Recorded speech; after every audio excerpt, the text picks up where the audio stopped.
ways of a person, the thoughts, the deeds, the actions, it's all based around his heart. For what is a man? A man is his heart. Mm-hmm. A lying, cheating heart means a lying, cheating man. A loving, merciful heart means a loving, merciful man. A living heart means a living man. A dead heart means a dead man. Regardless to man's title, regardless to man's wealth, rank, or position, if the heart is not great, then he cannot be great. But if the heart is great, man got a great heart. He gave $2,000 just now. Under all circumstances, rich or poor, that's why I chose or this small, one. So does the heart that makes one large or small. You know the fucking vibe. Let's do it. Let's get it. Well, it's the epicenter, DJ STERL. We in here. Gotta watch and see. Put this on your TV. What we talking about? Yes, sir. We in here.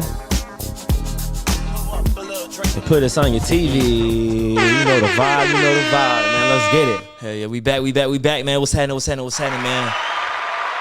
Welcome back to the Epicenter Podcast. That's DAEPICENTRE. That's the British way, in case you didn't know. The UK way. And the voice you're not listening to is none other than Mr. Sir, Your Highness, King BRIL. Yes, sir. And to my left, I got my dog, the greatest co-host in the world, Mr. Girls Like STERL. What's going on, man? Cups What's going on?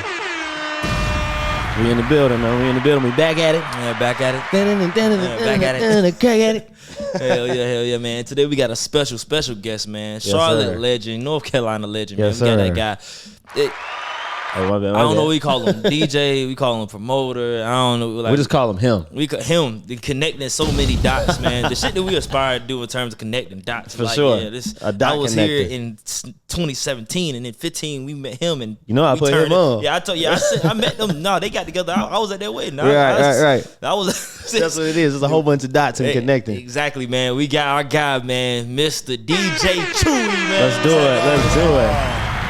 Yes, What's sir. going on? That's a hell of an intro. That was good. That's a hell of an Fucking intro. with that? Say no more. I like the actual intro show. Like the intro. Oh, you fucking with the song? Run it back. Again, man. What you saying, man? You look? Well, it's the epicenter, Huh? Done it again. Now who they got up on the pod? Gotta watch and see. Pull up a little drink and put us on your TV. Hey, What you say? pull up a little drink and put us on your TV. Pull up a little drink and put us on your TV, man. Cups in the air, man. Pull up a little drink and put us on your TV. It sound Appreciate like that, the Nickelodeon all that. All Really, that. Some old school vibes. yeah, you it know was what I'm like a saying? real West Coast, but it's like Facts. He made that in like a day. Yeah. Like a day, right? Yeah. He's like, yo, That's usually how like great things happen. Like literally, it don't take. You put that much. pressure on. Yeah, it don't take much to be great. It's everything to stay great. Ooh. Dropping gems already, dog. Already, man. Let's get into it, man. So let's start this off. People know who you are, man. Let's start this off like going back to the inception. Man. So most people would assume that you're from Charlotte. Since you hold this, such a staple name, so well connected, Charlotte, North Carolina. You're not from Charlotte, are you? I wasn't born in Charlotte. You wasn't born in Charlotte. I'll say I'm from Charlotte. You from Charlotte. Because Charlotte definitely helped create everything I've ever started or everything I dreamt about. So Charlotte is definitely my home. You know what I mean? But Claim it. I was born in New York. He was born in New York. Yeah. Okay. What part? Harlem. But come to find out, a lot of my family was from the Bronx. Okay. And I didn't know my biological father until like, I know them throughout somewhat of my life, but we haven't got as close as we are till today. You know what I mean? So I found out I had uncles in the Black Panther movement, like that originated in it. And it was like, what? Yeah. Like, no wonder it's a lot more of that purpose and driven. So, you know what I mean? I moved down here when I was like 5 years old. Nobody remember when they were 5. Yeah. Unless you fell on your head or something, or got like a real bad ass whooping. You know what I mean? So, Something memorable. yeah. Right. Most people would have took that chance. He was like, "Oh yeah, I was Say born what? in Harlem. I've been here since I was 5. Yeah, I'm from Harlem." I'm Yeah, from Harlem, no, right? And repping it hard too. You know, with me is I hear it so much, but I ask people because you can hear it in the way they talk. You know, I know how to disguise my voice. So I know how to talk like this. I know how to cut on my radio voice. I was about to say you got the radio voice and shit too. I So can cut on a club voice, interviewer voice. And it's just like, I ask people, I'm like, yo, where you from? They be like, yeah, man, you know what's going on? You know, I'm from New York. Yeah. And you be like, word? How long you been down here? 14 years. Right. Nigga, you from Charlotte now, you know what I mean? But Facts. it's I claim Charlotte as home.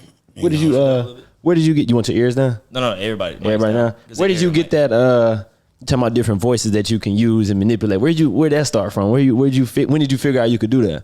Man, you know, shout out to my guy False ID. False ID was one of the people, but I just used to study music. You know, when I lived in Newark, it was either basketball or in the crib. Right. You know what I mean? Like, I grew up playing with like people like the Kenneth Farieds and the Michael B. Jordans, and those are the bigger names. But I know people like Dawood, Fudd, and you know Lewis. People that I grew up in Newark. Like, if you from North Newark, especially, you'll know like the Zoo Crew League or the St. Rocco's League with Ray Ray and Day Day and their pops. You know what I mean? So like, I'm talking a whole bunch of Newark stuff. I'm about to say I don't even know. They don't know what you mean. The people from Newark actually know what I'm talking about. Right. Like when I say those JFK leagues and whatnot. I grew up in the Boys and Girls Club, so.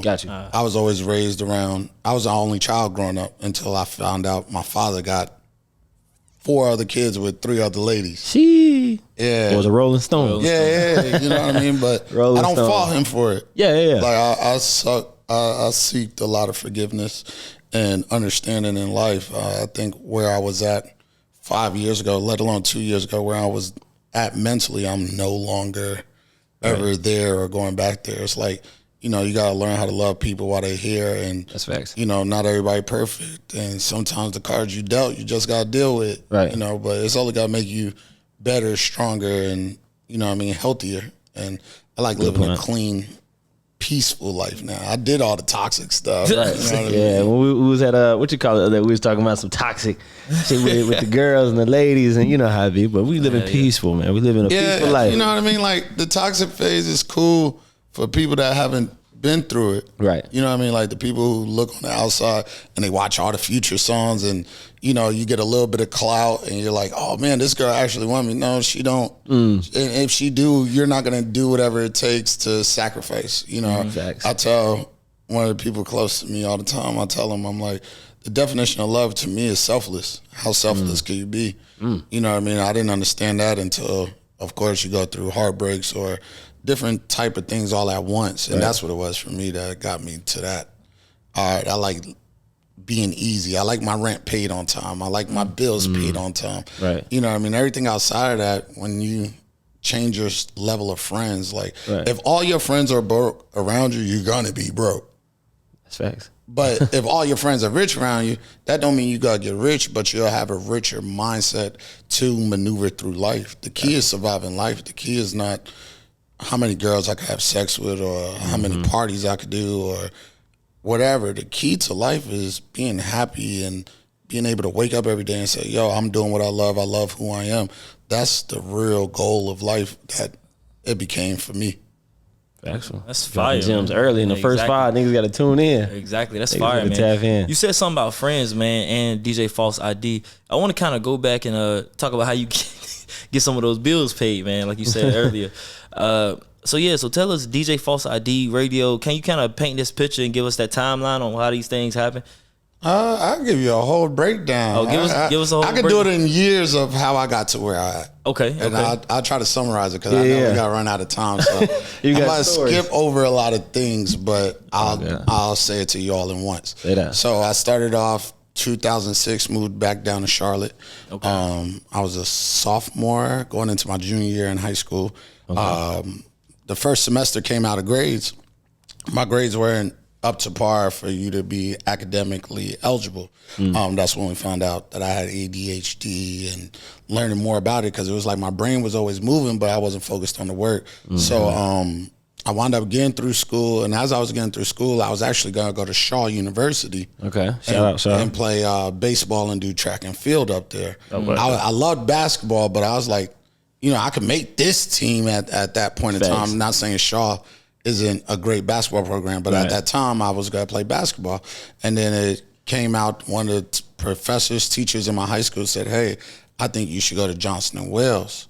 My best friend, my cousin, Ian, He was a basketball player, one of the top players. We was actually playing in the same school, but when I was deemed ineligible, I said, well, what am I going to do with my life? Like, I was like, man, I'm going to be a sports agent. And ironically enough, when I went to Shaw University for the campus tour, they didn't have a sports entertainment program. And the teacher was like, Mr. Barbaro at South Mac, I'll never forget. He was like, this school right here got a sports entertainment program. I'm like, what? Word. And I wound up looking at it, wound up going to Johnson & Wales. My freshman year into it, my mother had cancer. So now we up in 2008. Okay. And I'm like, well, we broke as hell. You know what I mean? My mom got cancer. I don't know what I'm going to do. My cousin had just moved down from Chicago. So it was me, him, and another roommate. I had a little job at Home Depot.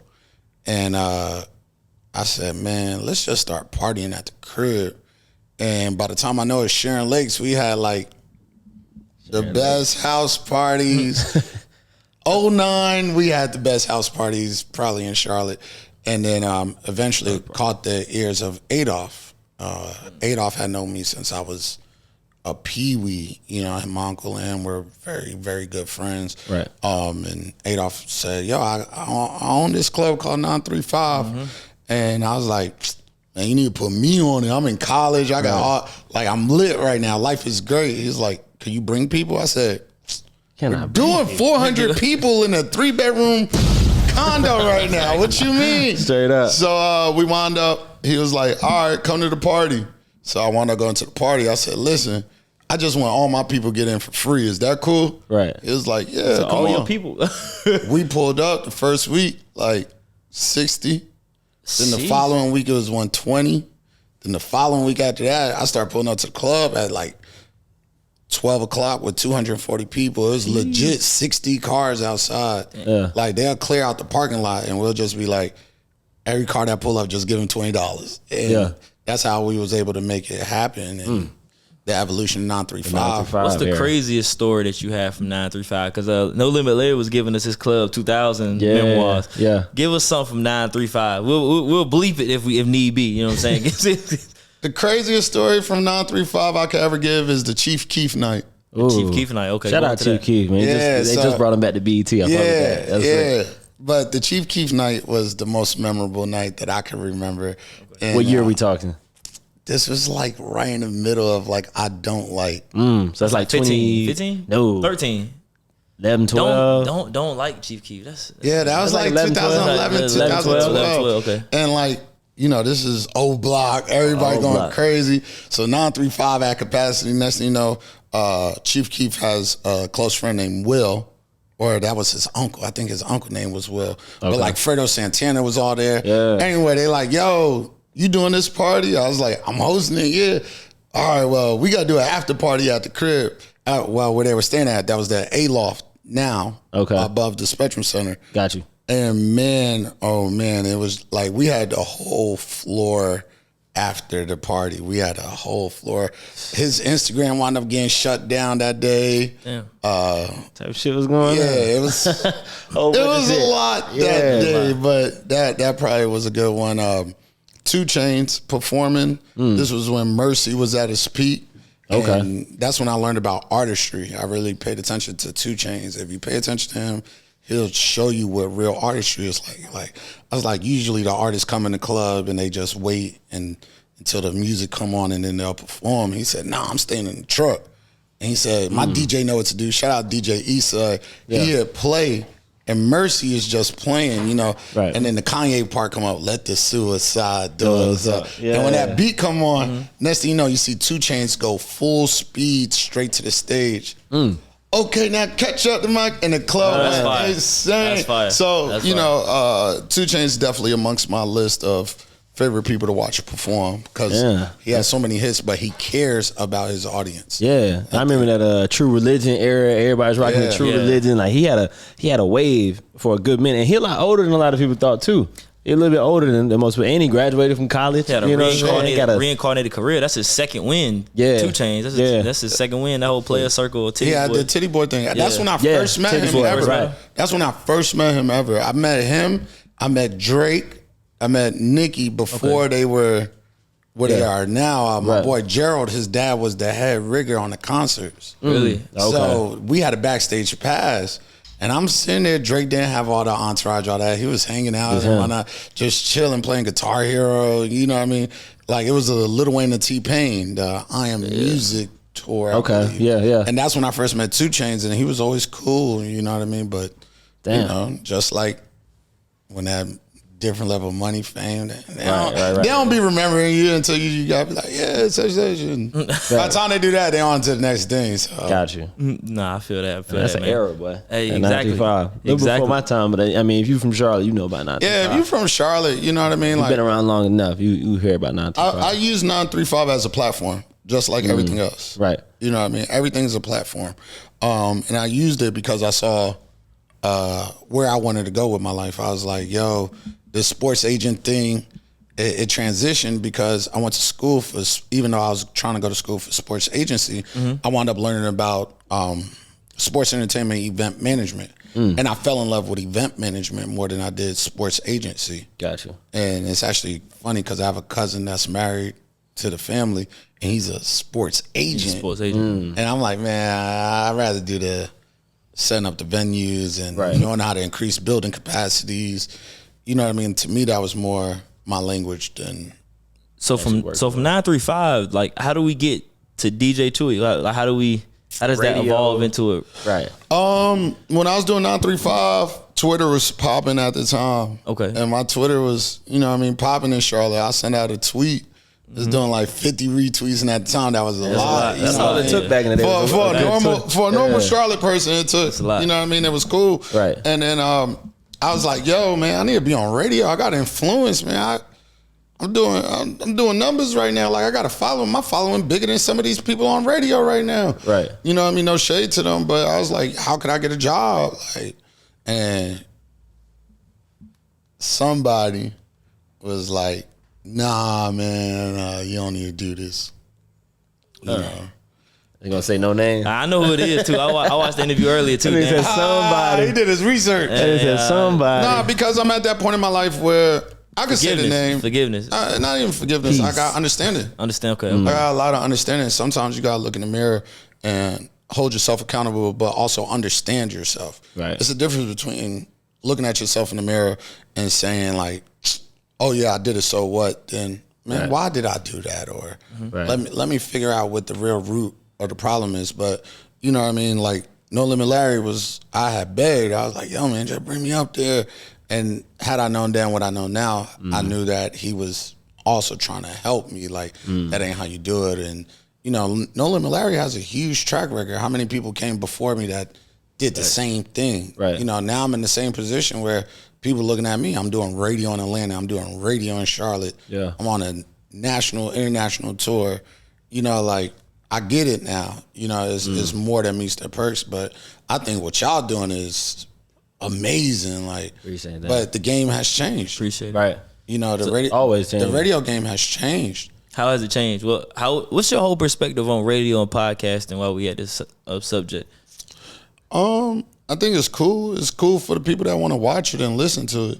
You know what I mean? It's a lot of work that goes on behind the scenes, and you know what I mean? A lot of your own money you got to put up front, and then not only that, you got to do a lot on the marketing side. And a lot of people don't see the cause and effect of everything. You know, you can have a $1 million talent, but if nobody sees it, what is the value? It's like you can know the price of everything, but the value of nothing. You know, I can have all the greatest talent in the world, but if I don't put it out there in the right people or the right platforms, if I'm not moving it right, nobody's gonna ever see it. You may know about it in the streets. Right. It sounds like almost like radio is more or less like when you're an artist and you got a deal and they give you a back. And podcast, it might just be, you know what I'm saying, an indie artist. Nah, you know what I'm saying? when your label will give you a deal. But of course we get like when you start off like grassroots, you in the position where you an indie artist almost. Like 100%. You know what I'm saying? You paying for your own stuff. ground roots marketing. You going out doing your own thing rather than you're saying everything you know right. And that's one thing that I always hate in my radio career was Right. that I'll meet the independent artist. I'm like, dude, I'm like an independent talent. You know Right, what I mean? right. Are you looking at it from my point of view this whole time? Because like right now, you guys are independent talent. Right. But who's to say you won't get the Wallow and the Gilly deal and become Eventually. corporate talent? Because now you got morality clauses. Right now, you can say anything you want and you have no blowback. Right. But as soon as you hit them corporate platforms, Yeah. they gotta tell you got a morality clause. Like I lost a couple of endorsements because of the Keith Lamont Scott shooting. I remember they vividly told me, they said we don't want you out there. Don't talk about it. X, Y, and Z. I said, nah, well, I'm still gonna go out there with my people, like, because the first day that the Keith Lamont shooting happened, they started kicking in the Spectrum Center windows and vandalizing the old candy bar and all this stuff. And I was just sitting at the crib and I was like, nah, man, we ain't going out like this. Right. You know, like, granted, we could, you know what I mean? This just ain't us. We could actually go out here. If you want to protest, we could do it peacefully. And a couple of people, when I walked out, they're like, yeah, we got you. We with you. So it went from like 5 people around me to like 15 to 25 to next thing you know, I'm leading the march, not knowing which corner we turning. Right. That was another thing. We just walking down the street like, you know, more justice, more peace, And then I say the 3rd or 4th day into it was the National Guard coming in. And I was out there again after being told not to. I was out there again and I saw a kid that was my age standing at the corner. I'll never forget, right in front of the EPICENTRE. Funny, that's the name of the podcast. He was standing there with an AR, like, yo, I don't want to do this. Like, I have to. I don't want to. Man, I gave him a hug. I said, bro, you know what I mean? Like, we love you. We were right in front of the EPICENTRE. Yeah. And, you know, next thing you know, we started walking again and started hugging all the National Guards because it was a lot of us. You know what I mean? People of color. And we was just like, yo, man, we sorry you in this position, this situation. But I feel like there was a lot of good changes that came out of all of that. Yeah. I followed back with meetings with CMPD and got to learn like their protocols, like all the police officer protocols. A lot of people don't know CMPD has a high accountability clause on there. They go by like an 8-point scale. So like if a police officer is just sitting on Tryon, just flagging people, getting tickets, it shows up in their internal affairs department. Like, why are you only doing this? Right. So, you know what I mean? Granted, there's always some bad apples in the bunch. I can't speak for everybody. But, a couple quotas. You know what I mean? But it was good for me to educate myself. And know what's going on. Yeah, because now I got to talk with substance than talking about nothingness. That's facts. Wow. Gee, You got to educate yourself. Got to. It ain't hard. You just got to put the work in. That's facts. You know what I mean? Like, I have families. I grew up in the PAL basketball league. Right. You know what I mean? Like, that's what me and Michael B. Jordan, I'll pull out my phone right now and he'll show you our basketball coach passed away. Coach Braswell, police officer in Newark, New Jersey. Way worse than Charlotte. And he was out there trying to help people. So that's why people be like, yo, you so cool. I got respect for them. They just as human as us. Right. Like, I got a job to do like that. yeah, like it's no different value in that. It's who you are as a person that I give value to. Facts. Damn, man. That's good. That's deep shit right now. That took me back to 2020 and all that shit, man. I wouldn't even think about that. Exactly. Them riots and all that. That was an era. How else was 2020 for you? Because I think that might. Are you talking about COVID? Yeah, COVID, 2020 COVID, I was And ready to shut radio. down. Because the radio, you still going, right? Yeah, I actually quit. Oh, you quit? Oh, shit. I walked in the building. I actually didn't even walk in. I just stopped answering their phone calls and said, all right. It's over. I'm about to camp out. Shit by the end. I ain't about to spend it at work. This was before the pandemic shut down. I was ready for the pandemic before all y'all. I was having my own pandemic. It just so happened all y'all had off, and I was like, damn. I thought it was gonna be time for me, and now everybody's at home. You know, at that time I was DJing for Casanova.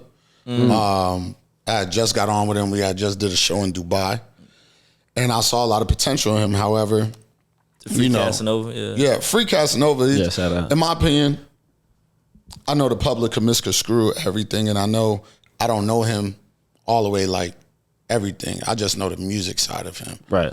Dude wanted to be a musician so bad, and he was get in there. He had the personality. He knew he had the demeanor. He got the voice. He had the voice. He had the voice, attention. That's it right. just was so much stuff behind him. Yeah. And I still don't feel comfortable talking about it because that's not my position to talk about. Right. But I can only talk about Casanova as a musician, an artist, and whatnot. He was driven, man. Man, one of the best. Yeah. You know what I mean? Like we only really hung out when it was time for work. You know, I lived in Charlotte. That was one of the best parts.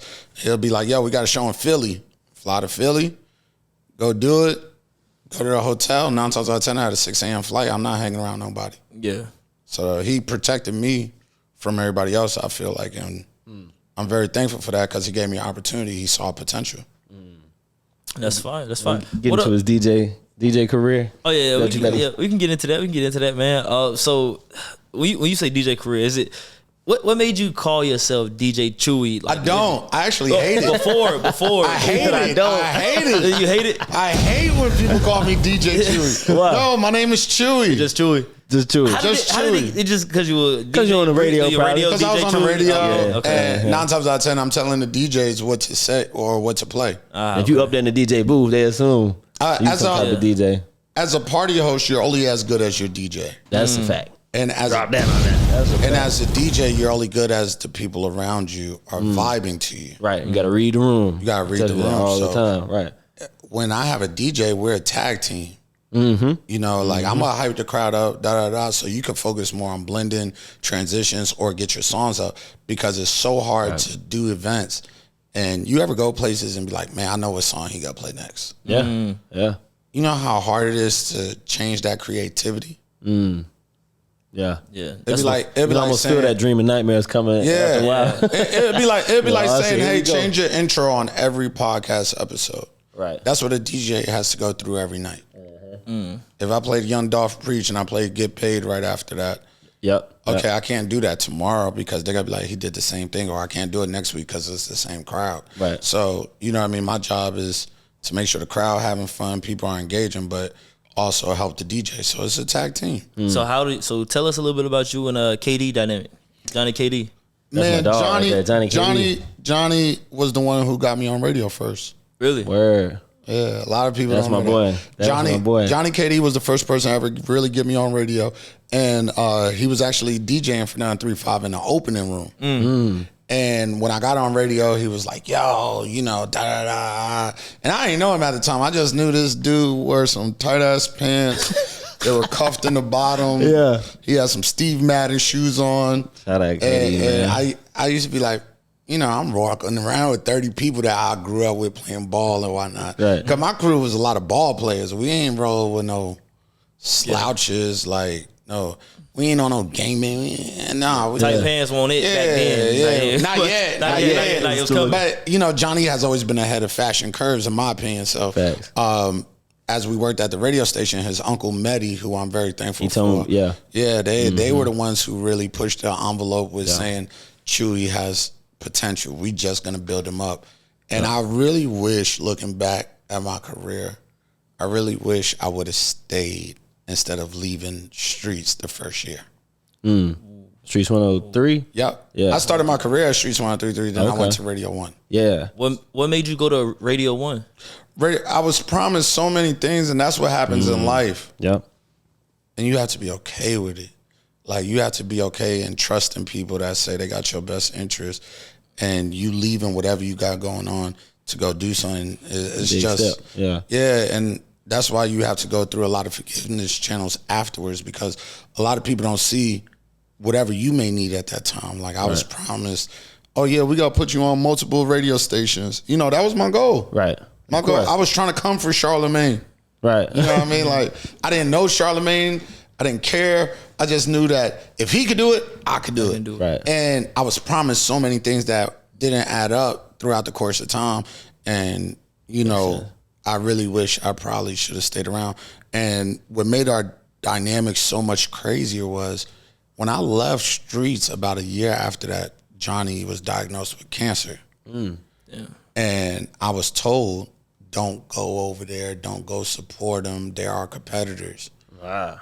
I was told that behind the scenes. Yeah. So hold on. After you and Johnny KD get tight, his Uncle Medi, boom, they usher you into Streets 1033. You get your wave, then you leave the bigger and better things, Radio 1, and then he gets cancer.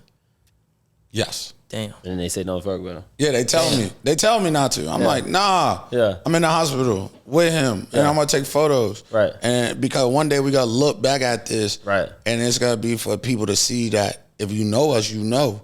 Yeah. Like, I ain't never gonna leave my brother. Facts. Like, I don't care about radio, and that caused me to have a lot of friction with inside the company, especially with my boss at the time. Yeah. So, you know what I mean? My boss at the time was promising me all these things that wasn't coming to fruition. And I just was like, yo, you know, I'm endorsed by Coca-Cola. They just brought in a check for like $200,000. Why am I only getting $2,000? And I got work for it before taxes. Jeez. But meanwhile, when I walk into the sales room, Yeah. the sales president telling me, oh, could you call him? He's not answering our calls. Wow, that's not. I just had lunch. Right. I just had lunch with him the other week too. Right. So it was like we in the midst of talking some other stuff right now, like that's gonna develop Charlotte culture into a higher level. So even when people don't think I'm working, I'm always working. I work very loosely, so I make it look cool. You know what I mean? But you know, it's at work. Like even the event, you know, like we put up on you. We put up on you. What was we at? 1501. 1501 was like, yeah, it was cool. You were vibing, but really working. You really working. It's just, it's a fun work. You know what I'm saying? And all them people came in less than 3 hours. Yeah, that was just like. That was just like, yo, pull up. DM marketing. Pull up. A little kickback. Because What was that, like a Tuesday, Wednesday? Yeah, Tuesday. Yeah, it was a random Tuesday. We just pulled up. We back. Let's run it. Know what it is. Like STERL. King BRIL done it again. Now who they got up on the pod? Gotta watch and see. Pull up a little drink and put us on your TV. Hey. Put us on your TV. It's the hottest song in Charlotte right now. Hey, We back. Time in. put us on Apple Music, cuz, so we can I go should put number that on one, Apple man. Music, right. So we can make Billboard, man. Put that bitch on DistroKid. Yes, sir. Me Rock and it your boy out. girls like STERL. We in here with Mr. Sir, not DJ Chewy. Get it Chewy, right. Get it right. No DJ. You know You know what I'm saying? So man, obviously, most people may know you as a promoter, radio, DJ, whatever they might know you as, man. Dot connector. Mm-hmm. You've seen Charlotte in a lot of stages. You've seen the evolution of it. You've seen a lot of people careers from the beginning to now. So we're gonna ask you about a couple people who are prevalent. You know what I'm saying? And just today's culture in terms of music, man. So like the first one, obviously the biggest one, you know, number one artist, multiple times platinum, like the baby. We got some information, some intel that you contributed a little bit to his branding choices. You know what I'm saying? You want to go into that? Whatever you ask, I answer. Okay, what about his name? His name. All right, so when I first met him, he was calling himself Baby Jesus. Baby Jesus, yeah. And, you know, he's always been, in my opinion, one of the best marketers. For sure. And at that time, I was really the only person like really going hard for Instagram. Instagram had just allowed videos, and I linked up with a guy named Buck TV, and we started filming interviews. Okay. And next thing you know, he'll put the interview up, and I'll promote it on TweetDeck and go crazy. TweetDeck. That was revolutionary. Yeah, it was. You can post both ways. Yeah. Not only that, I had like all my friends' Twitter accounts. Whoa, what? What you mean? You had passwords and shit? I had to log in on TweetDeck. You could log in on more than one account. So I had like 60 Twitter accounts. Shit. And it was easy for me to promote. So if I said, hey, new interview dropping, I could drop it and retweet it from all 60 accounts. Okay. Oh, man. Little sauce to the little sauce. Marketing. Right. For me, it was all marketing. It's all marketing. And I remember just sitting down with him and being like, yo, the name Baby Jesus don't ride well with me. You know, I'm in church. My great aunt was slowly passing away, and we sat down and we was like, yo, he was like, I want to get on the radio show. And I said, well, you can't be Baby Jesus, and they ain't gonna be picking in my show. That was exactly what I said. And he called me back literally the next day, and he was running through names. And he was like, it's just gonna be Baby. And I was like, no, Baby is Stunner, Cash Money. Okay. Can't use that name, you know. Right. And then he said, well, I'm just going to be the Baby. I was standing outside the radio station. I remember that phone call till this day. Right. A lot of people didn't know I worked for Arnold Taylor. Really? Remember I told you my uncle was good friends with all these people. Shout out to my uncle. Very misunderstood at times, but my uncle was the one who was like telling Arnold, put him underneath your wing. He's working with Adolf. He got his ear to the streets, and he needs some more grooming. And Arnold was the one who put me on artist development, artist management. So Future, I remember Future setting up the DJ meet and greets where I'll invite all the DJs. That's how I got to know a lot of the radio station programmers in a different facet. So, you know, the baby, in my opinion, has always been, I want to make sure I say this right. The baby, in my opinion, is one of the most best marketable people and one of the most smartest. Definitely. He knows how to gravitate towards the room. You talking about this man, we used to bring each other food. Like, he it's documented. It's not no talking negative about him. And I had a very public fallout. I believe all from miscommunication. Right. Extreme miscommunication. I got caught up in a whirlwind of a beef that apparently, you know how you sit in the crib and you just get on live and you just having fun. Right. And people start getting on your live and they're like, yo, what's up? And you just in the crib, yo, what's up, man? I rock with you. And I said that to someone who took it and ran with it. Gotcha. And in the public eye, this man posted me talking about Chewy rock with me, Chewy rock with me. I didn't even know you like that. Like, I knew you through people, but I didn't know you like that. And, you know, I feel like that was one of the spearheading things that caused our clash. But, you know, I used to show him how to talk in interviews. It's all documented. Look at the Rollo interview. Right. You know, I remember, I seen that interview. He was sitting there asking, like, is this my time to talk, da-da-da. And it's because he was still getting his feet together. He just came out with the record for the Panthers. Okay. And they passed that on him. I wish the Panthers would have gravitated towards him because at that time, this was when the Panthers were undefeated. So Charlotte was on fire. And shout out Panthers, he was doing his thing, him and Akivius. Okay. They were doing their thing. J-Way Sosa, Icy Money. Yeah. And Hunnit Gang. This when Charlotte was on fire. So much money coming in. And, you know, he always had that vision of like, I'm going to be bigger than this. And, you know, I just hate the fact that, you know, we had a lot of miscommunication, like a lot. But in my opinion, man, like seeing all the stuff that he goes through, I just always sit back. I never comment on it because, you know what I mean? Your words could be misconstrued. But now I'm at that point in life, time has passed. We've seen each other. We talk to each other. You know what I mean? But in my opinion, man, that man has always been one of the best marketers and one of the best business people that you could ever come across. That's facts. That's fire, man. That's fire. So who, since you're instrumental into you know, some of his branding decisions, what other artists have you seen go from, you know, I guess like stage one or just any point in their career, at a lower point, and you seen them evolve and you like kind of been able to see them that's from this area?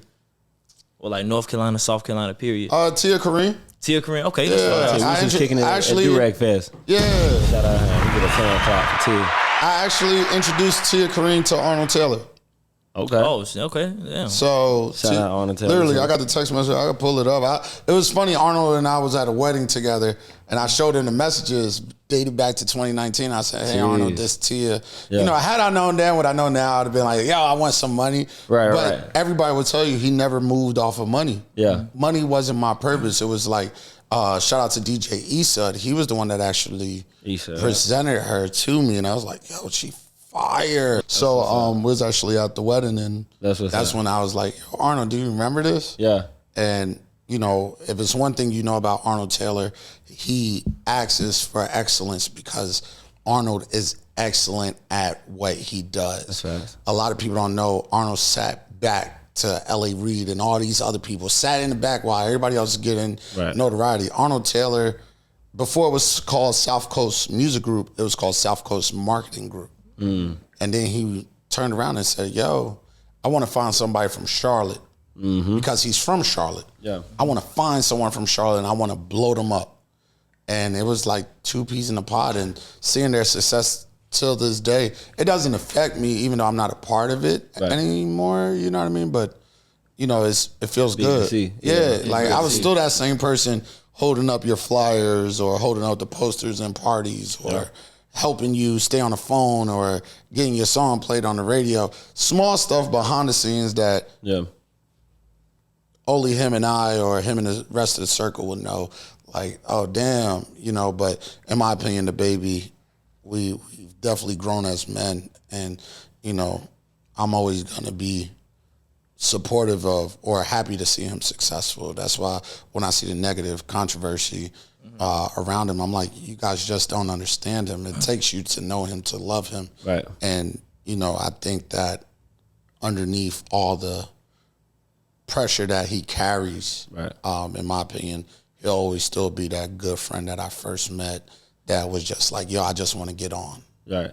And he made a hell of a comeback. Not even that he fell off, but like the Shake Some record, like the momentum building back up. I don't want to say comeback. I don't want to say comeback. I would say the baby has made the most growth out of any artist in our generation. Yeah. Because it went not, I mean, obviously it was a lot of work into it, but he went through a lot of stages. That's what I mean. Number one, right, to people hate you. That's what I mean. From that part. Another number one, it's like, that's artistry. Yeah, if you can come back from that, from people literally talking shit about you on the gram and on social media because of the Rolling Loud incident or whatever the case, and right back in the club, right back in the club.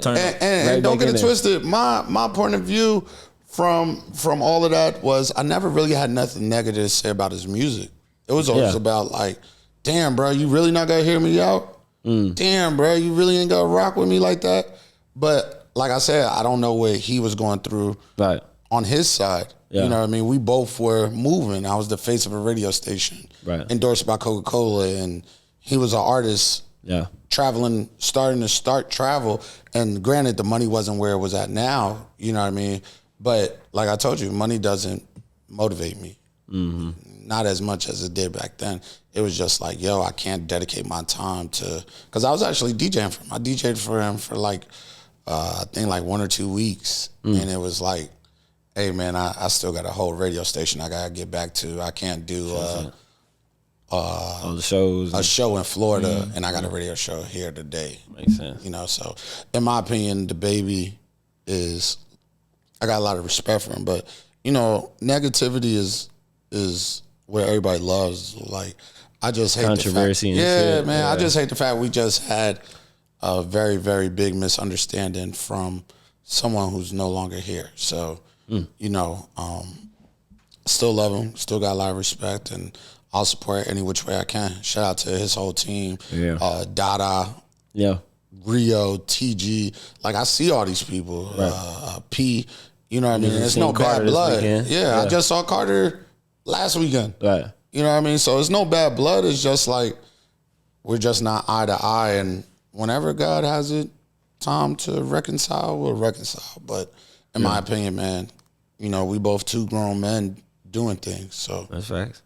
Shout out SCMG. No, definitely. AT and the baby. Y'all did research on that one though. Hey man, that's our job. It's our journalistic job. You know what I'm saying?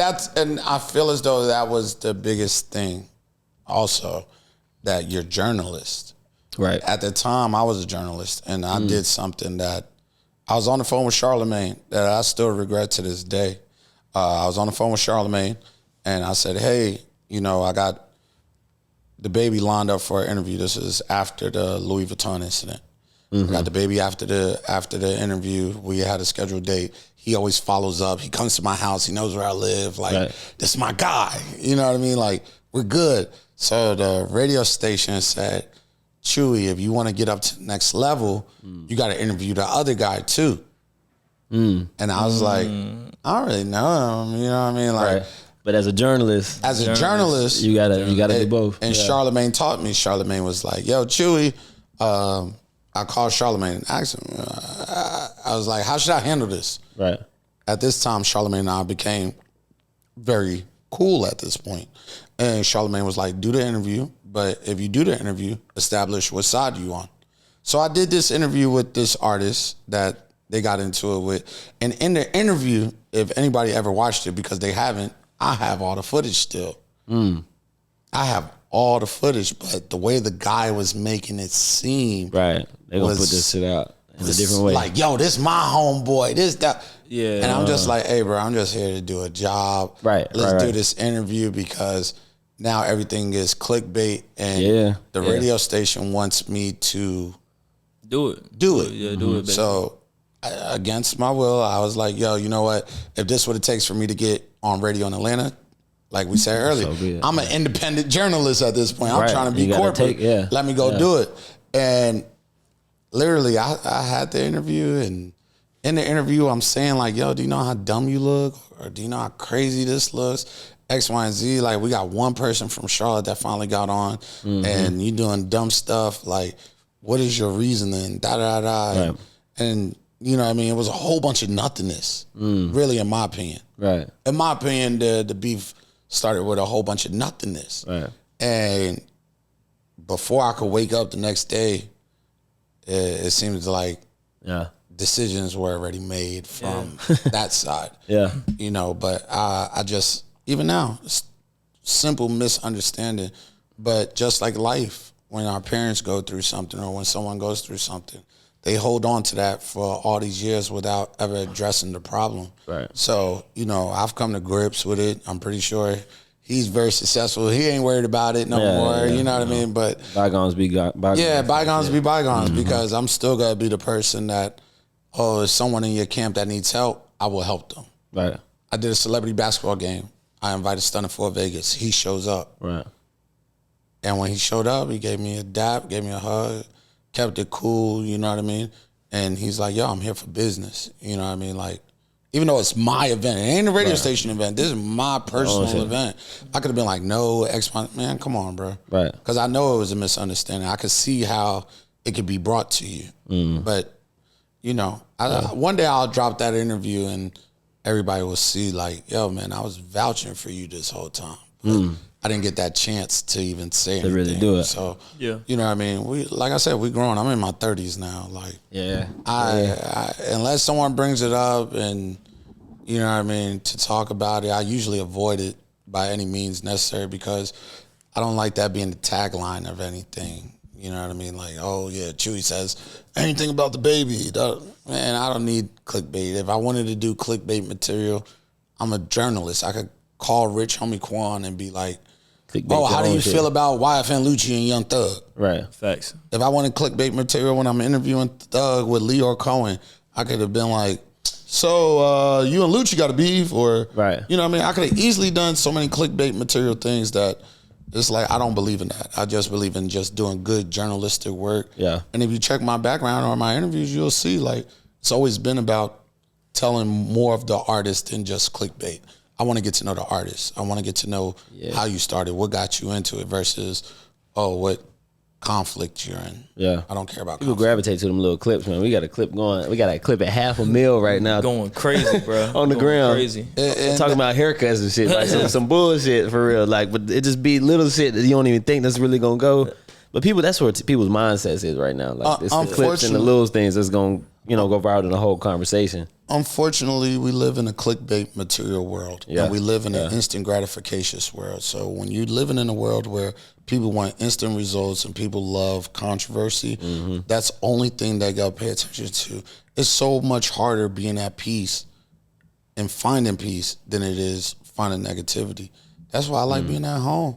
I found my most peace being by myself. Right. Because I'm not spending money. I'm not giving away money. Right. I got my bills paid. I got my priorities in order.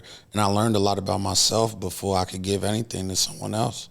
Why work so hard to get to where I'm at right now and just give it away to people that just ask instead of people that's working for it? That's facts. So obviously, you're in the media, like I guess like we are now. You've been a radio host for a minute, man, at different stations, publicly acclaimed. You know what I'm saying? So you said we're in a clickbait society. Even back when Twitter was, I guess, like the main social media where stuff would go viral. We got Instagram. Now we got TikTok. It's even, the attention spans are even shorter. The clips are even worse now. Even more negativity thrive. Someone who has to like talk for a living, whether it be promoting, being a radio host, like how do you combat that? Is it a situation where you just say, hey, I'm gonna just speak authentically and hopefully the person I'm interviewing or what I'm saying on air doesn't get misconstrued? Or is it you just cleanse your mind? Like, was it staying at home, like you said? How do you combat that? I feel like life is like a wishing well. You know what I mean? Like you are a wishing well. What I mean by that is that once you give so much of yourself out to people and you run out, that's when you're done. I was done multiple times in my career that I'm giving so much of myself, whether it's to my family or whether it's to my career trying to enhance me to get to a higher level. I was giving so much of myself to all these people that I ran out. Where was everybody at to replenish me? Right. Everybody was focused on themselves. So I don't really care about, I got blinders on to people now. I'm healthy now. I know my boundaries. I set my boundaries. Once you know your boundaries and set your boundaries, it's easy for you to maneuver through life. I didn't know that at first. I grew up without a father. I grew up with a struggling mother. I grew up with a mother that had cancer. I grew up knowing how to cut the lights on when the light man leaves. I grew up knowing how to turn on the cable when the cable man leaves and making that be a way of life. But when you're able to get to that next level, when you finally get through them doors of your own mental demise, you're good. Yeah. You're good. And you surround yourself with people that's doing better. You surround yourself with people that encourage you. Yeah. Once you still just sitting at that bottom line and you choosing to stay there, it's your own demise. that's your own problem. Yeah. I was my own problem for years. For years, I was my own problem. But it wasn't until I finally looked at myself in the mirror and said, yo, it's only because of me why I'm this way. You get two choices every day. Yeah, you get two choices every day. You can look at your day as positive or look at your day as negative. It's all about how you want to do it. And a lot of us like living in negativity. That's why as soon as we wake up, we look at our phone and figure out what the tea's going on. Now I wake up and just brush my teeth and be like, let me call my mom and just tell her, hey, how you doing? I love you, and start my day off right. You feel a lot more focused and centered when you do that too. I've done that a couple of times, not often. Sometimes I fall victim to that. Hop straight on Instagram, hop straight on Twitter, TikTok, even 3 a.m. TikToks. But when you get up and you kind of say, hey, I'm not going to look at my phone, or your phone go dead and you say, I'm going to let it stay dead for a little while. Because you ain't missing shit. Yeah, you ain't missing shit. It's a little bit of sanity you get from that. It's synergy, I like to say. 100%. You got to be centered, because if not, you're going to always be off balanced. And whenever you're trying to get to the next thing, you're going to always be unbalanced at them next levels. Right. Like, how could I make it to the next? How can I build this pyramid or build this building if my foundation is not right? And a lot of people foundation, which is right here, isn't right. Yeah. That makes sense. I'm glad you came on here and said that, because it seemed like, you know what I'm saying, being, like you said, the radio host, people know you for being out and about, and I think we get a bad rap, man. Like, as journalists and media people, like, we got to be outside. It's our job, but at the same time, I think being outside so much gives us clarity to where, like, we can understand, like, it's a turn on and turn off thing. Like, 100%. I turn that shit on when it's time, but when it's not that. We at the crib, we chilling. Like, I could sit here and talk to y'all, chill with y'all like this, and then snap, I could be like, Streets 103.3, it's your boy Chewy. You already know what it is, man. You know what I mean? Listening Young Jock in the morning. Yeah, boom. You know what I mean? So you just got to know, once you're okay with yourself and you're centered with yourself, you're not worried about anybody else. Every day I wake up, I'm not worried about nobody. Yeah. Like, at all. I'm only worried about my daughter. And my daughter's at that age that she's worried about herself more than anything else. So my job is just to be here as a need basis when you need me, and try to show you things and help you out along the way, because my daughter has to grow up living her own life, and she has to make her own mistakes and bump her head, because she's hard-headed just like me. Makes sense. So how does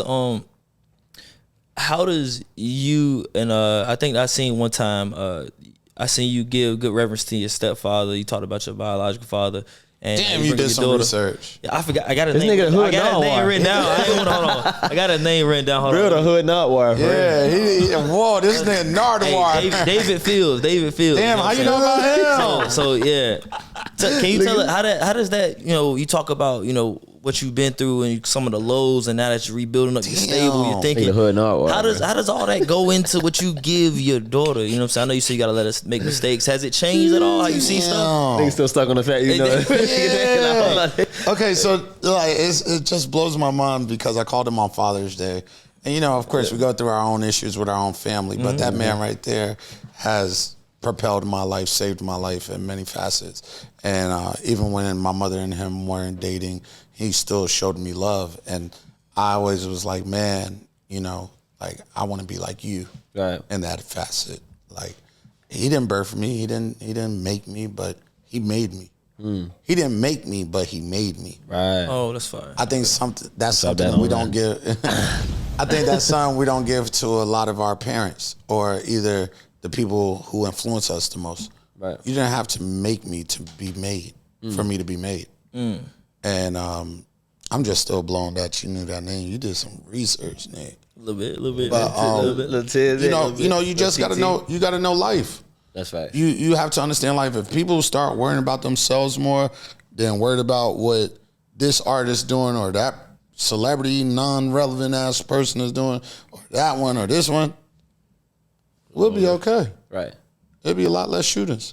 I found myself getting a lot less fights and a lot less arguments when I just started worrying about myself. Right. Why is everybody else not doing it? And guess what? I figured it out. Because people like ignorance. I don't got time for that. Yeah. I think it comes with age. It comes with maturation. You know what I'm saying? It comes with understanding yourself. All the shit we done talked about, majority of the pod. It comes with that first. And a lot of people got to find that first. Find your peace, what you talking about. And then it's gonna make a lot more sense. You know what I'm saying? I feel like because especially like when you talk about numbers and people from the hood, the mindset, you know what they call the generational curse. Hood mindset. Right. Yeah. I was grown up in a hood. Right. In Newark, New Jersey. And then when I moved from there, I was in Section 8 in Sharon Lakes. I was a hood mindset person. Right. I just knew that my vision was going to be better than where I started off at. So it don't matter where your starting line is. It matters the work ethic you put in so you could be just as strong. Facts. Than anybody else's starting point. Well, let me say this, man. We don't got real deal. Let's talk about some fun shit real quick. You going on tour? Into it, man. Yeah. You going on tour? Talk about the tour, man. Talk about the tour real quick. Tell us about that shit. I believe we going like 2 or 3 legs. And who was we for the people who don't know? Let's say, yeah. So for the people who don't know, I DJ for Young Blue. Crazy. That's another artist. That's another artist. That's a name drop. Name drop. Another name drop. It's so funny. I feel like if you name like 7 artists, right, I could name drop how our relationship is, X, Y, Z, anything. But right. I found Young Blue when he first was starting off his career. He was still traveling with his now wife. Okay. Or I just want to say it correctly, but his girl. True shit. But he was traveling with her. And they were pushing this song called Miss It. Okay. And I did my research. I said, yo, Unappreciated hits so much harder. And I became a fan of his music. Right. So if fast forward, this was like in 2017, 2018. Fast forward years later, all the way to last year, he came to Charlotte and he was on the Chris Brown tour. I promised the ex-girlfriend that I was gonna get her tickets, and I was all in love trying to win her bag, and that shit didn't work out. That shit didn't work out. CB tickets ain't work. That's a. Sheesh. No, I got her back, but it didn't work out after that. Yeah. Through them CB tickets or somebody else. They got a Raleigh show coming up. We got another show coming. So Blue wound up inviting me. Well, I asked Blue for tickets, and he's like, yo, I only got backstage passes. I said, oh, I ain't giving my ex-girlfriend this. I ain't giving her this, but I'll go and I'll let them in. And, you know what I mean? The manager, Ted, wound up being like, yo, could you DJ? I said, yeah, I could DJ. I just don't do nightclubs. I do festivals. Right. Arenas, I'll do that all day long. Yeah. Because it's not as hard. Right. So it's a set list. Yeah, it's easy. So he was like, all right, use the opening DJ's joint. And sure enough, after that show was over, he said, yo, I just bought a private plane. You want to fly with me to Los Angeles? I got to film a music video with Nicki Minaj. And I had a party with my boy Lou LV, Mond, and Tim. They had booked me to do the Lil Baby after party. And I wound up meeting him in Tampa 2 or 3 days later, and now I don't know if I could talk about what he's doing. Whatever you can say what's going on. Yeah, but you know what I'm saying? I don't even know we're supposed to drop that, but no, I don't know if I could say what Blue's been doing this whole time. Like, he's been quiet, but he's been working. That's what's up. I don't know, but what he just dropped was fire. Even as soon as I turned the tape on, my favorite song, Casamigo Nights. Yeah. Fire, bro. So now we go on tour, and we leave at the end of August, and that's right. You know, that go to show you that what God has meant for you, God has meant for you. I just gave you 2 artists I was DJing for before. Yeah. That's not counting the Diggy Simmons, the Roscoe Dashes that I was DJing for before. Roscoe Dash. Like that was the era too.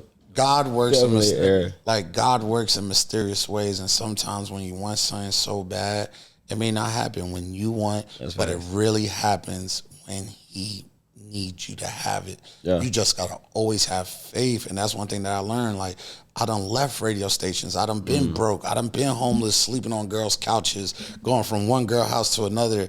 I done did all that, and now I gave all my faith up to God, and he's blessed me with yet another opportunity to reset my life, to set a healthier foundation. And granted, a lot of times we take things for granted, but I'm very grateful the fact that throughout all that, I never lost my relationship with my daughter or my mother. That's fast. You know what I mean? Like, if a person, you can tell a lot about a person on how they treat their mother. Right. Facts. I'm hard on my mom, and my mother's hard on me, but you know, we have our own relationship that we just want to better each other than our starting points. Right. So, that's you know right. what I mean? Like, I think that probably was a clip almost, right? Yeah, now you got, we got hella clips. Every time we do interviews, I'm thinking that's a clip. That's a clip. I don't think we ain't stop having a clip. But this is what I'm interested about. I think when we drop these clips, people not gonna be expecting this Chewy. They not. You know what I'm saying? Like, this some like holistic goddamn you know what I'm saying? Burn the sage before we start. Yeah, this is different Chewy. I'm thinking people like, I like that though. People gonna be surprised by that. You know, I feel like, unfortunately, my physical changes may not always change, but how people met me or heard about me or known me, right? I could talk like this all day long, and if you know me, like if you around me every day, you would know this is how I talk on a regular. Right. It just so happened. Even when we was at the thing, not to cut you off, you was saying like, bro, I love like this unity. We had, you know, all the DJs out there. We had the media people. You was like, bro, this is what it's all about. Like, just bringing everybody into one place. Yeah. You know what I'm saying? Like you said, a dot connector. Like making sure everybody in the room is in good space and good vibes. It was just like a normal Tuesday, but like everybody out there just connecting. And it was so cool because you had a news anchor sitting next to a podcaster. You got podcasters sitting next to PR people. You got PR people sitting next to DJ. And these are all my friends that I just reached out to and just saying like, yo, man, everybody come together. And then I'm still the person, get each other's content. And we was there because we supposed to see Kevin Hart. You know what I'm saying? It's a whole thing. And it wound up being funny because he wound up over filming, but it was actually pretty dope to still just have people that you know and love and you got respect and admiration for to come together, and that's what I feel like Charlotte's now just missing. Like if Charlotte really came together, like everybody's talents and not count money, I feel like I was always misconstrued because I had a purpose, and my purpose, I'm locked in with my journey. And when you try to interrupt me, my first reaction to you is always going to be leave me the fuck alone because I'm locked the fuck in on whatever I'm trying to succeed on. Type shit. But that's not who I am. You just caught me in the middle of work. But if you catch me at home, I'm completely different. I'm like, yo, man, what's going on? What's the issue? What we talk about? Like, it's not. Sometimes you got to let people work. What's the news saying? Let them cook. Let them cook. Let that man cook. ISO. Let that man ISO on Chewy, man. For sure. Not too much on my man Chewy, man. Man, Chewy, man, we appreciate you for coming, man. I got a couple questions for you. Slide out, bro. Couple questions now. It's like I'm gonna try to answer them fast because I know I'm long winded. No, you good. You good. We gonna clip that right on up. Don't worry.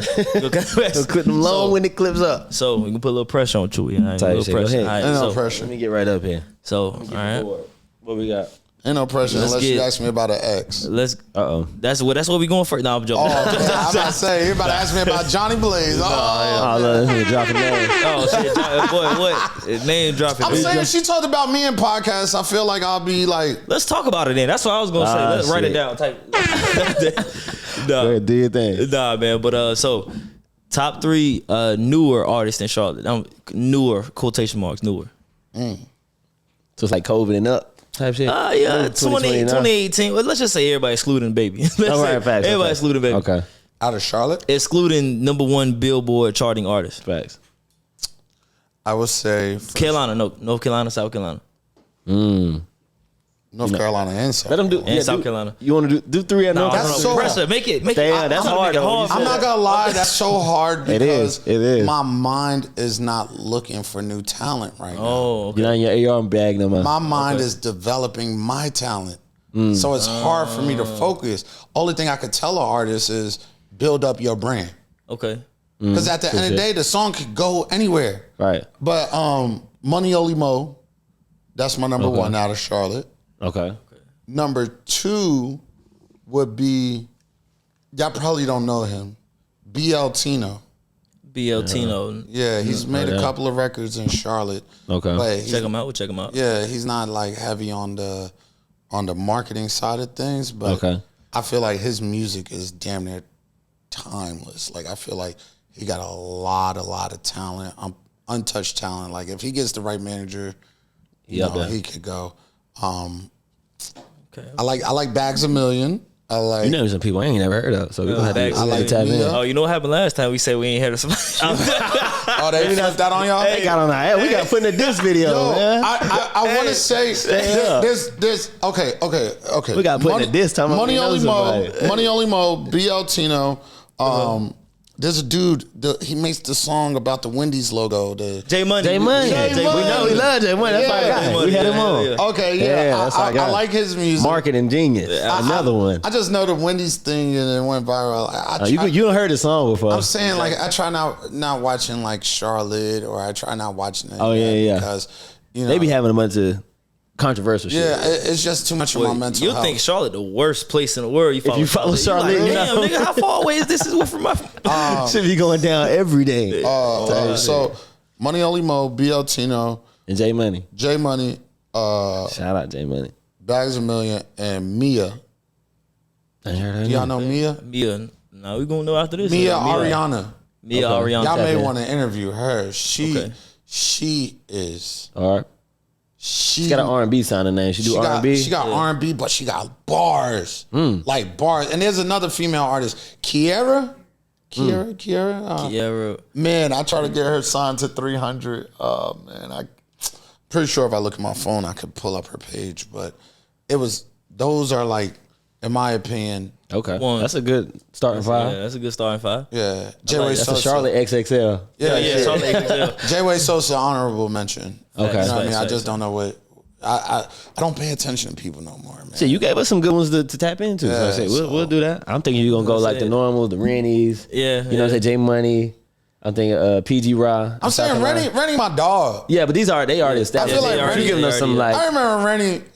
I gotta be careful. Yeah, I already know what you're about to say. Yeah, I remember Rennie from back in the day. Back in the day, right? But she was always who she is now. Say that. So there's nothing that I need to hide or not feel ashamed about. Yeah. I just don't believe in, you know what I mean, talking That's like fair. That's facts. I learn how to limit and censor myself. Right. You don't even gotta edit. I was say we media trained. I don't want to. Yeah, you don't gotta edit. I don't want you to get put out. You know what I'm saying? I like when they're able to see like, damn, he was authentic. Okay, right. That's the biggest thing in all of the world, being authentic. A lot of people don't know how to be authentic because they wasn't trained. Right. Yeah, granted, I wasn't raised in the authenticity world, but being authentic is being true to who you are, but also being an understanding of how to be a better person of yourself to give to the world. A lot of people don't believe in putting into themselves before they put themselves out. They just say, "Oh, this is me and this is who I am." If you don't like it, you gotta accept leave. it, right?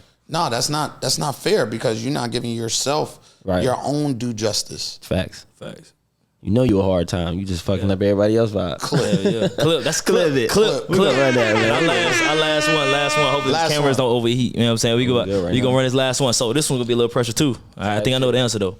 We're gonna do dog eat dog. So we basically gonna figure out what is the best club in Charlotte in Chewy's opinion. Is this the Omega Sci-Fi dog eat dog? Nah, nigga. He tried to throw the Q's to that. Shout out to the Q's. Shout out to the Q's, man. Nah, this is. If I ever had a chance on crossing, go ahead and say it. Just let them know. Give them a clap for that. It would have been a Q. Shout out. Appreciate you, bro. Shout out to all the good brothers out there. You know what I mean? I rock with y'all. We fuck with you. Absolutely, but it's really like tournament style, this or that. So it's really easy to catch on, right? No. So tattoos, Imperial. Just talking about this and too. what kind of vibe? What Tattoos. No context. Tattoos. What are we talking? Tattoos, Imperial. Just no context. No context. Tattoos and booze, Imperial. You wake up out the bed. Which one you hitting? Whichever one paid me the most. Yo, that's crazy. Which is? You know, put yourself in the hole now.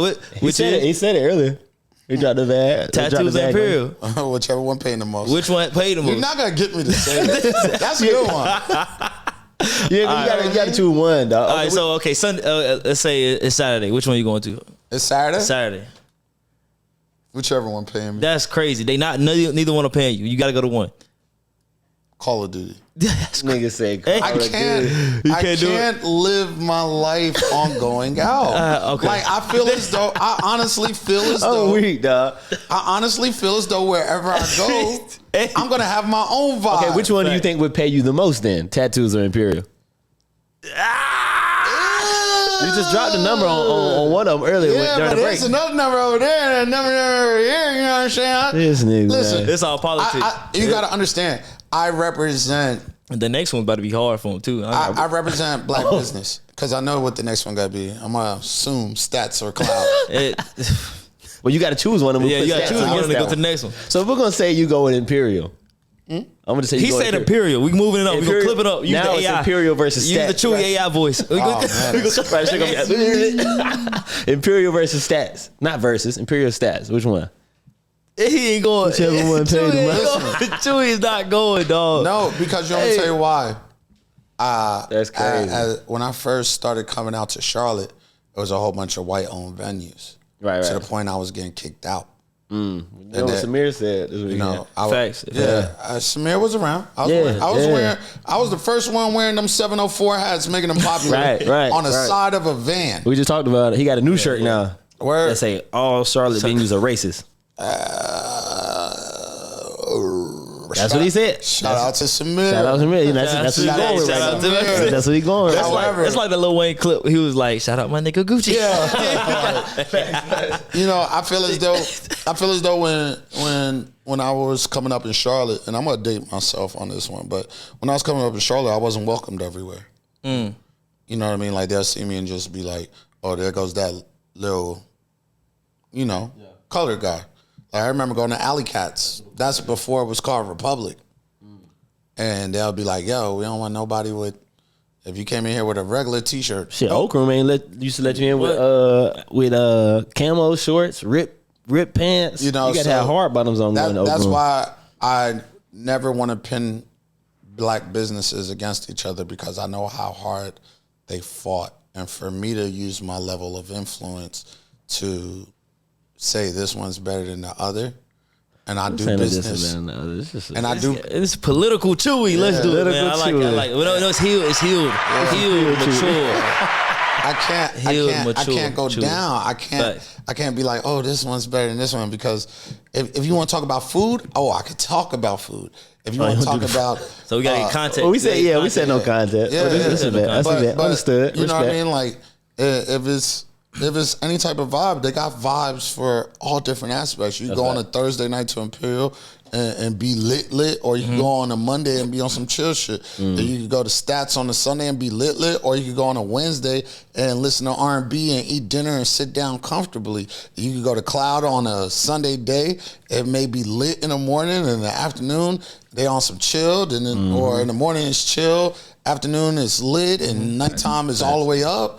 You know what I mean? But I'm just happy to see all the black businesses in Charlotte up and moving. And there's so many people that don't get their credit, and people don't see how hard they fight when you get all these drunken people that come to these establishments, disrespecting security, disrespecting these people. And like I said, I don't treat people better than other people because we're all equal. So the same respect I have for a security guard is the same respect I have for, say for instance, Mr. Ben at Cloud cleaning is the same respect I got for a police officer, is the same respect I got for my mom. I give everybody the same respect because we all equal. So you know what I mean? Like I love the fact y'all do it and it's great for people to talk about. Yeah. But I just know how far Charlotte has come. That I would never say, oh, this one's better than that one. Yeah, they got better nights. You know what I mean? But everybody has a great night. That's true. Everybody made money. That's facts.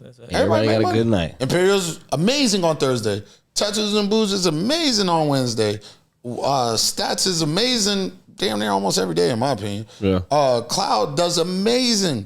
You know what I mean? It's all about the effort they put in. For me to say one's better than the other, that means I'm minimizing someone else's efforts and work on them. So and these are people I shake hands with. You the only one we gonna let pass on that. Yeah, y'all gotta let only one we gonna let pass on that. Give me another topic. Only one we gonna pass. Hey man, you know what it is. You're a friend of the show. Anytime you want to come through, absolutely come through, vibe with us. Appreciate you. This ain't the last time you be on. When you come back from tour, next time I'm gonna bring a special guest probably. Honey, when you come back from tour, we need to hear how tour was. For sure. Life, oh yeah, we gotta do that. End of September. Say that. That's perfect timing. That's what it is then. Yeah, let's do it, man. Well, I mean, viewers, man, we appreciate y'all for watching. Make sure y'all click subscribe. If you're listening, please download this episode, man. It's been good. We got our dog Chewy here. I got my dog Girls Like STERL, and I'm King BRIL, man. And I appreciate y'all, man. This is like super dope. Like I remember coming up in Charlotte, nobody did anything like this, and you know what I mean. I always wanted to do something like this, but seeing y'all do it, man, this is all y'all, man. Y'all. Y'all legend, man. Truth. Y'all are the truth. As long as we got your approval, we needed the clip. We needed that clip. I know we needed that. We needed shit. All right. It is what it is. You already know what it is. We got audio. Oh yeah, get the clip. Hop in, man. I got on these sweats. They're a little dirty, but shout out to you good. Listen. I've been a fan of these guys. Which camera is it? Which camera? Right there. Okay, listen. I've been a fan of these guys, and for me to be able to make something in my career and seeing these guys do it, man, is simply amazing. I think like if y'all not checking them out, then what we talking about? Exactly. What we talking about? Doing? They actually doing something good. Exactly. Hey, the theme song. We out, man. Drop the mic on their ass. What we talking about? Well, it's the epicenter, baby, and you know what it is. Girls like STERL.